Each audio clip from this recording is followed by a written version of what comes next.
Quick disclaimer, all the content in this video belong to its rightful owner. No copyright infringement intended, because I don't own shit. And believe me, as a fan of this team, this one's going to hurt a lot. And Judah Tribe, this is how you trash talk a Detroit team properly. So please observe and enjoy the video. The demolition of Joe Louis Arena will symbolize a lot of things for the Red Wings. The farewell to the legends that played there, the banners of glory hanging in its rafters, and the revered aura of the stadium itself. But to me, it symbolizes one thing: the official end of the Red Wing Empire. Don't get me wrong, this empire has long been dead. Over the past few years, the organization has been desperately trying to keep up the facade of the former glory that it had instead of recognizing its flaws. It's a franchise merely existing in a vegetative state, like Rome before it. The Red Wings are an entity merely siphoning whatever reputation it had for the sake of its immediate and long-term future. Anything to remind themselves of their glory in the mid-2000s. The constant over-reliance on scouting wunderkind Håkan Andersson, trotting out the same old stars they had years ago in a feigned attempt at being competitive, but they still are forward-thinking. They promoted from within to replace Mike Babcock with Jeff Blashill, one of the more revered coaching prospects in the league at the time of his hire. Unfortunately, to say he sucks is a total understatement. Red Wings fans want him banished to Windsor on a daily basis. To be fair, I don't think they even want him. Their postseason streak finally was put to an end after last year's abysmal season, but their legendary status was long but a distant memory. Their so-called promising stars are either not as good as hyped to be, stagnated in development, or regressed so badly that they didn't score a goal until the final game of the season. Ken Holland now runs an organizational train wreck with a bleak present and future. But where did everything go wrong? How did one of the league's model organizations become such a joke? For this, we have to find the moment that began the decline of the empire. If you are familiar with TV jargon, there is a term called jumping the shark. It's when a show has that moment when it begins its downward spiral into cancellation. The term is named for the show Happy Days, where the Fonz literally jumps the shark, a moment which began the show's sharp decline in quality.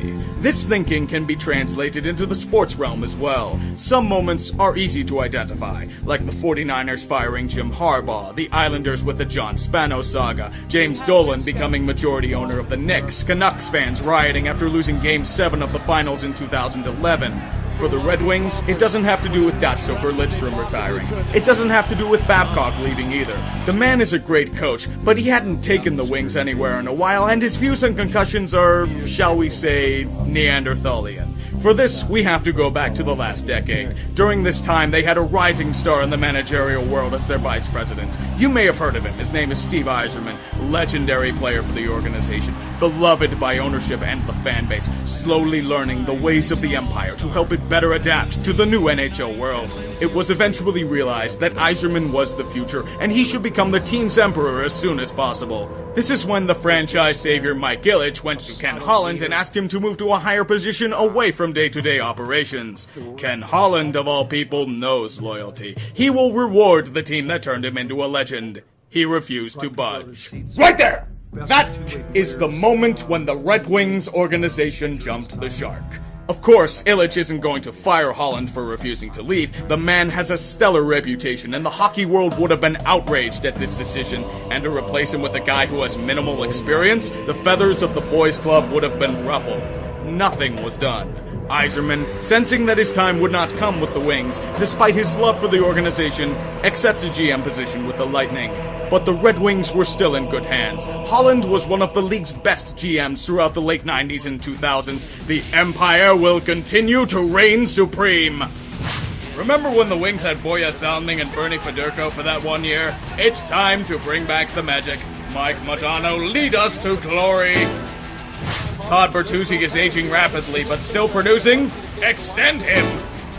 Nicholas Kronwall is one of our legends. It's time for a nice reward. 7-year contract on a $4.7 million cap hit.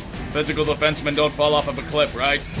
I mean, look at the contract we gave to Zetterberg. $6 million cap hit until he's 40. What a stud. We have the new heir to Lidstrom, Ian White. He sucks too.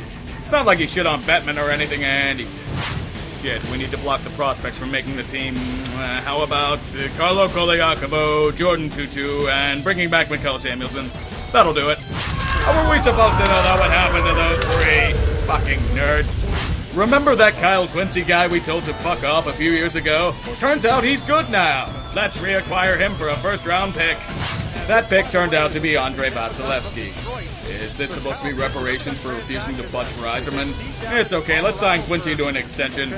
In fact, we're on a spending spree. Jimmy Howard is our rock. Have some money for 6 years, boy. Jim Nill is a Red Wing for life. He will never leave us. That Modano signing worked out so well for us that we need to bring in another legend. Even better, a Swede. Danny Alfredsson, baby!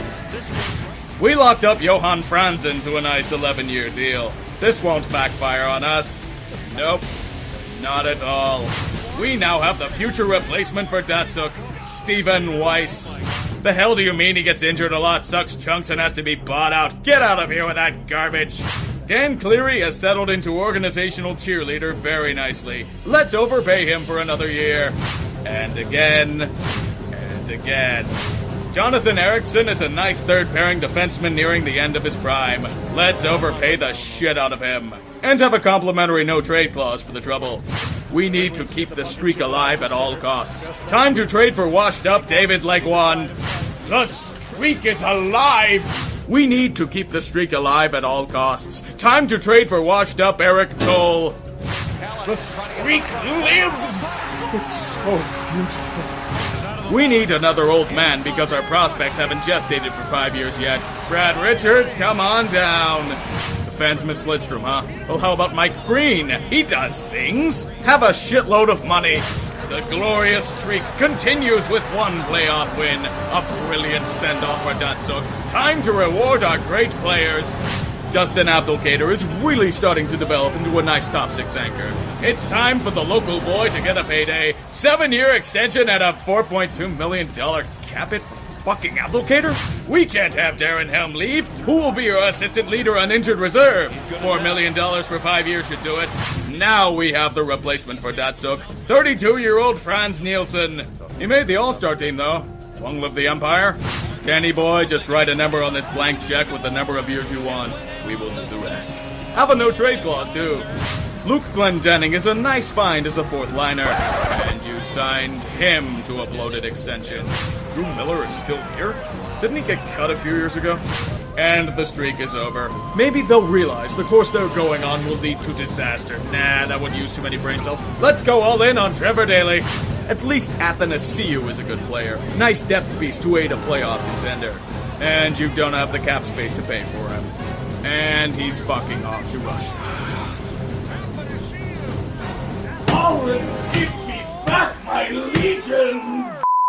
What has occurred with the Red Wings over the past decade is the slow and painful decline of a once mighty empire. The Senate became complacent, refused to adapt to an ever-changing hockey world, and the barbarians sacked countless cities as a result. Ken Holland chose to play the fiddle and overpay the majority of his players for reasons of continuity.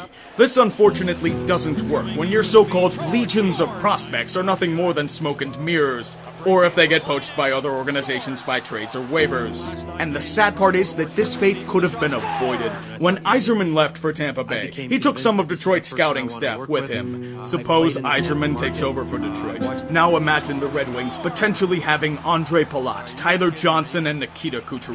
Instead of overpaying to keep Jonathan Ericsson, they sign Anton Strawman. Instead of trading it, they keep the 2013 first-round pick and select Vasilevsky. The Empire could still be going strong. Even for his faults, Steve Yzerman turned what was the joke of the NHL into a Stanley Cup contender. This could have been the Red Wings if Holland accepted the owner's wishes. Instead, he became stubborn and chose to cling on to what made him great in the early 2000s. Take the Patriots, for example. They are cold and ruthless with how they approach player transactions and retainment, but they do it for the greater good. Look at what loyalty has gotten you. A perennial 10th place finish and borderline cap hell. You see, Red Wings, you're not just going to be mediocre, you're going to marinate in it. Its cold, unforgiving grip slowly draining you of all hope in life until you are a soulless husk. Even worse, there's no hope of change anytime soon. Holland still believes that this team could make the playoffs. Let's say they actually do make it. Then what? The sweet reward of getting blown out in the first round by a division leader? You aren't getting past the 7-game series with a bunch of middle six forwards and defensive anchors. Lidstrom and Fedorov sure as shit aren't walking in that door anytime soon. Sadly, it gets even worse. The man that saved your franchise from oblivion, he's gone. Another symbol of the fallen empire. Like many emperors of Rome, Chris Ilitch is nothing like his father. Chris only cares for the bottom line. Chris only believes in appearances of competence. He doesn't have the passion for sport like Mike did.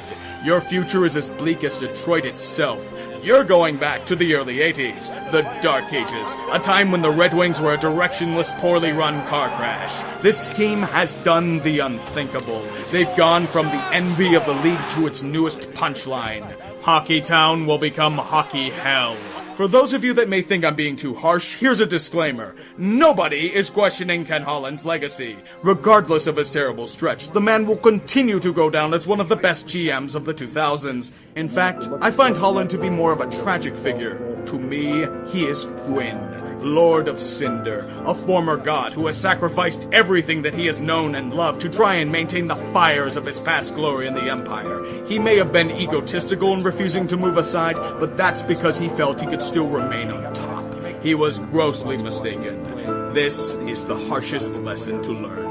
We all have an expiration date. One day the world will pass us by and we shall become obsolete and irrelevant. Different ideas and theories will come along, and unless you can adapt at rapid speed, you will die. No matter how good or important a person is, we are all replaceable cogs in the machine. What happens when you don't adapt? You become the Red Wings. Man, this video went quicker. Okay, Detroit fans, I'll admit, maybe this video went a little too far with trashing the Red Wings, but if there's one thing we can all agree on here, at least this Detroit trash-talking video was a hell of a lot better than any of the stuff Judah Tribe did. So you know what, Judah Tribe, maybe you could take something from this video and use it for your hate weeks next year. Or on second thought, you can just continue saying the same old garbage down cat piss you normally say. Because that's been working out for you. You can do that.